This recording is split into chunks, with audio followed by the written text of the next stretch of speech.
in Butte County. The deadline for Chico State students to show proof of vaccination or get dropped from class, that's tomorrow. Action News Now reporter Danny Maston shows us how many students are at risk of being banned from that campus.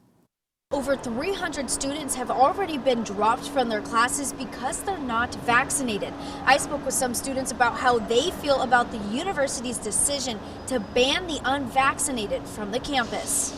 I don't necessarily disagree with it, but I do find it concerning that they can just force us to do something. Though Chico State student Daisy Chavez doesn't think the university should force students to get vaccinated, she knows it is in the students' best interest. Ultimately, especially with the Delta going around, it does make me feel safer to be in class versus someone who's not vaccinated. Within a few days of the university dropping over 300 students from their classes, 170 of them showed up with proof of at least one vaccination and were allowed back in class. As it stands today, 98% of students here at Chico State are vaccinated. Most of my friends are vaccinated. I do have friends who aren't vaccinated. I feel like if the school is going to be doing any sort of mandate, as long as they're communicating on their end, then it shouldn't be a problem for students, and I feel like they have done a good job at communicating it. To make sure students aren't showing up to class if unvaccinated,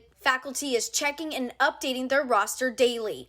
If an unvaccinated student shows up, the teacher discreetly pulls them aside and lets them know they have been dropped from the class due to their vaccination status. Up until tomorrow, students can show proof of one vaccination at the registrar's office and be put back into class. Reporting from Chico State, Danny Maston, Action News Now coverage you can count on.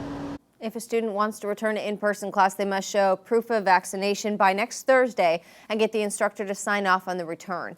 After that, they have to go through an appeal process to get back into